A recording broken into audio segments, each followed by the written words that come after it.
Movie का नाम दो पत्ती है। इस मूवी में काजोल को एक पुलिस ऑफिसर के रूप में दिखाया गया है जो उत्तराखंड के किसी एक राज्य में पोस्टेड है।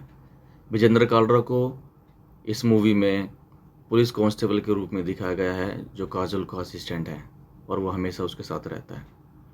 मूवी में कीर्ति सेनन का डबल रोल है और इसमें उनके दो नाम हैं, एक शैली और सौम्या। और इनकी बुआ का रोल तन्वी आज़मी ने निभाया है। और इस मूवी का हीरो और विलेन दोनों ही रोल शाहिर शेख, जिसका इस मूवी का नाम ध्रुव है। मूवी की शुरुआत में दिखाया जाता है आसमान में पैराग्लाइडिंग करते हुए एक कपल को दिखाया जाता है, जिसमें ध्रुव सौम्या को ऊपर से गिराने की कोशिश करता है और सौम्या चिल्ला रही होती है कि कोई मुझे बचा लो। चीखें सुनकर पूरी पब्लिक और पुलिस वहां आ जाती है और दोनों के उतरने पर पुलिस को ध्रुव गिरफ्तार कर लेती है। थाने में सौम्या पुलिस को बयान देती है कि ध्रुव उसका पति है और उसे जान से मारने की कोशिश कर रहा था। इसके बाद मूवी फ्लैशबैक 3 महीने बाद का सीन दिखाया जाता है, जहां काजोल पुलिस स्टेशन में अपने सीनियर के सामने खड़ी होकर अपनी ड्यूटी और ज्वाइनिंग के बारे में बता रही होती है। इसके बाद एक मारपीट का कॉल आने पर काजोल सौम्या के घर जाके पूछताछ करती है, जहां पर सौम्या और उसकी बुआ मना कर देती है कि उन लोगों ने कोई कॉल नहीं किया। पर अगले दिन सौम्या की बुआ काजोल को थाने में जाकर बताती है कि सौम्या और शैली दो जुड़वा बहन हैं। सौम्या एक सीधी सादी और शैली एक लड़ाकू और सौम्या से नफरत करने वाली बहन है, जो शुरू से अपनी बहन से बहुत चिढ़ती है। सौम्या बचपन से डरपोक रहती है। दोनों के माँ बाप बचपन में मर गए थे जब वो दोनों 8 साल के थे। शैली को पढ़ने के लिए हॉस्टल में भेज दिया गया, परंतु वो अभी भी सौम्या से नफरत ही करती रही। अगले सीन में ध्रुव सौम्या की मुलाकात होती है एक एडवेंचर पैराग्लाइडिंग स्पॉट पर, जहां ध्रुव सौम्या को इम्प्रेस करता है और ज़बरदस्ती आसमान की सैर कराने के लिए उसे पैराग्लाइडिंग करता है। इसके बाद दोनों में प्यार हो जाता है।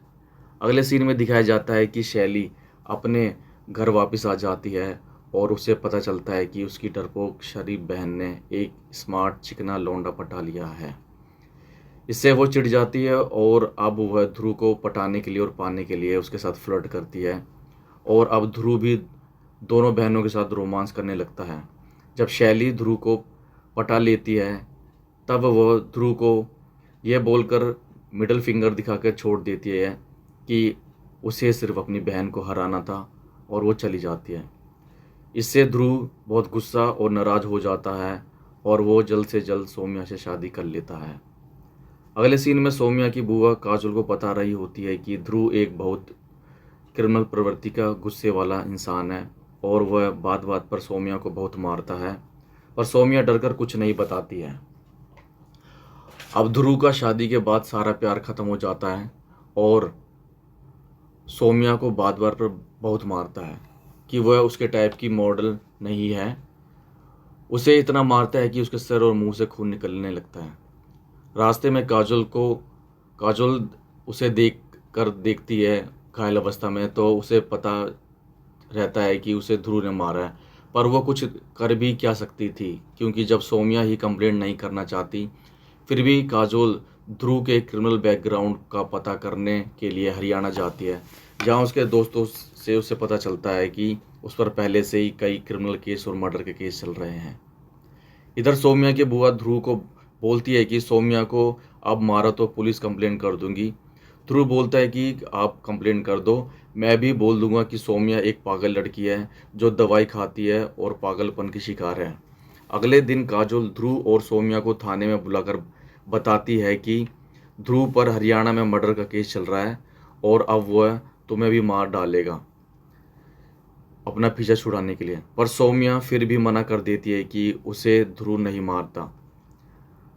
बाहर निकलने पर ध्रुव बोलता है, थैंक यू मेरे लिए झूठ बोलने के लिए।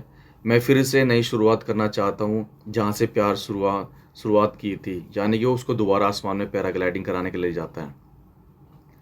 अब दोस्तों मूवी का जो सीन है वो फिर पहले सीन पे आ जाती है, जहाँ सौम्या आसमान में बचाओ बचाओ चिल्ला रही होती है और ध्रुव उसे मारने की कोशिश कर रहा होता है। और नीचे काजोल अपने सीनियर को बता रही होती है कि वह अब इस केस को पर्सनल समझ के केस हैंडल करेगी और कोर्ट में केस लड़ेगी, क्योंकि उसने एलएलबी भी किया हुआ है और वो एक वकील भी है एक पुलिस के साथ। अगला सीन कोर्ट रूम दिखाया जाता है, जहाँ सौम्या और उसकी बुआ, वहाँ की बहुत से लोग कोर्ट में गवाही देते हैं कि आसमान में ध्रुव सौम्या को मारने की कोशिश कर रहा था और उसे पैराग्लाइडिंग करते हुए गिराना चाहता था एक्सीडेंट रूप में। काजोल कोर्ट को बताती है कि ध्रुव पर हरियाणा में मर्डर केस भी चल रहा है और इसकी बहन से इसका अफेयर भी चल रहा था, और इसकी बहन शैली और ये दोनों अपने प्यार को बढ़ाने के लिए और शादी करने के लिए वो अपने रास्ते से सौम्या को हटाना चाहते थे। इस गवाही और सबूतों को देखते हुए कोर्ट ध्रुव को 13 साल की सज़ा सुना देता है, जो है जान से मारने के तहत। सभी लोग कोर्ट से बाहर जाने लगते हैं। तभी काजोल देखती है कि शैली मुस्कुराते हुए सौम्या को आंखों से कुछ इशारा करती है। ये बात काजोल के दिमाग और दिल में खटक जाती है कि शैली, जो सौम्या से नफरत करती है, वह मुस्कुराते हुए जीतने की खुशी का इशारा क्यों किया। अब काजोल केस को दोबारा जांच करना शुरू करती है। काजोल शैली को बताती है कि उसे पता चल गया है कि तुम सबने मिलकर ध्रुव को फंसाया है। माना वह सौम्या को मारता था, जिसकी सज़ा 3 साल मिलती उसे, पर तुम लोगों ने हाफ मर्डर का केस बनाकर उसे 13 साल की सज़ा सुना दी। शैली अब कुछ पिछले दिनों की यादों में जाती है, जहां उसे याद आता है कि वो जानती थी ध्रुव उसकी बहन को मारता है, पर वो अपनी बहन को पसंद नहीं करती। पर एक बार जब सौम्या को पत्थर से अपने उंगली को तोड़ते हुए और रोते हुए देखती है, वह उसे रोकती है, पर सौम्या उसे बताती है कि बचपन में जब इसी तरह उसके पापा उसके सामने उसकी मम्मी को मारते पीटते थे, तो तुम लोगों ने उसे चुप करा दिया था, और एक दिन उसकी माँ की हत्या उसके पापा ने कर दी थी, तो सभी उसके चाचा और तुमने मुझे चुप करा दिया था कि पुलिस के सामने कुछ मत बोलना। और इसी वजह से सौम्या की जो मानसिक हालत थी वो बहुत ही बेकार और सदमे में चली गई थी, जिसकी वजह से वो ऐसी उल्टी सीधी हरकतें और चुपचाप रहती थी। ये जानने के बाद अब वो अपनी बहन के साथ मिलकर ध्रुव को फंसाने के लिए और ध्रुव को सज़ा देने के लिए दोनों अब चाल चलते हैं और कहते हैं कि अब हम उसे सज़ा देंगे, जिस तरह से मेरी माँ मर गई थी, हम उस डोमेस्टिक वायलेंस की उसकी सज़ा देंगे। इसलिए सौम्य और शैली मिलकर ध्रुव को फंसाते हैं।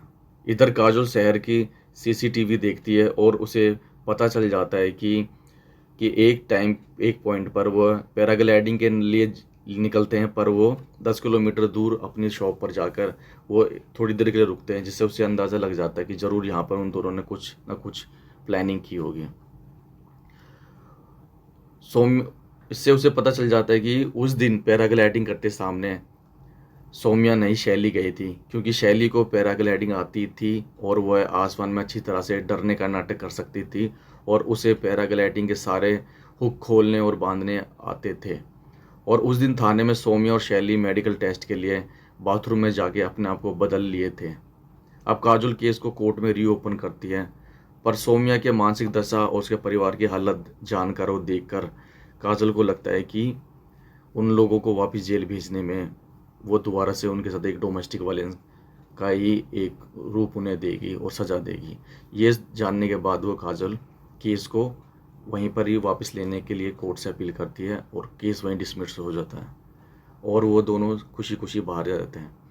तो दोस्तों, ये जो मूवी जो बनाई गई थी, ये एक तरह से भारतीय समाज में जो डोमेस्टिक वायलेंस का जो एक चलन चल रहा है कि पति पत्नी के बीच में जो झगड़े होते हैं, सभी के अंदर नहीं, पर कुछ महिलाएं गांव साइड में या कहीं शहर में भी जो अपने पति की पिटाई घर बसाने के लिए सहती रहती हैं, पिटती रहती हैं, खून खराबा उनके साथ होता रहता है, उनके हाथ पैर टूटते रहते हैं।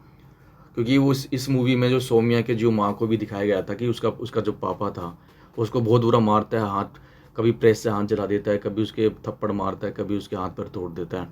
तो वही हरकतें ध्रुव भी उस सौम्या के साथ करता है, उसको बात बात में मारता है, पीटता है, उसे टॉर्चर करता है और लास्ट में उसे झूठ मूठ का प्यार जताता है। तो फिर इसी वजह से दोनों बहनों ने मिलके ये बदला लिया कि वो बचपन में अपनी माँ को नहीं बचा सका है और वो डोमेस्टिक वायलेंस का, घरेलू हिंसा का विरोध नहीं कर सके और उनको चुपचाप सह लिया, जिसकी वजह से उन्होंने अपनी माँ को खो दिया। और अगर वो ध्रुव के मामले में अगर दोनों बहनें चुप रह जाती तो शायद सौम्या के मरने के बाद ही वो कुछ एक्शन करते तो क्या फ़ायदा होता। इस वजह से एक एक लाइन वो बोलती भी है वो काजोल को कि मैं डोमेस्टिक वायलेंस का या केस करती ध्रुव के ऊपर, तब तक वो मेरी बहन तो मर चुकी होती है, फिर मुझे फ़ायदा क्या होता। इसलिए मैंने अपनी बहन को बचाने के लिए मैंने उसे सज़ा दी है और हम दोनों ने मिलकर उसे सज़ा दी है और इस तरह से मूवी ख़त्म हो जाती है।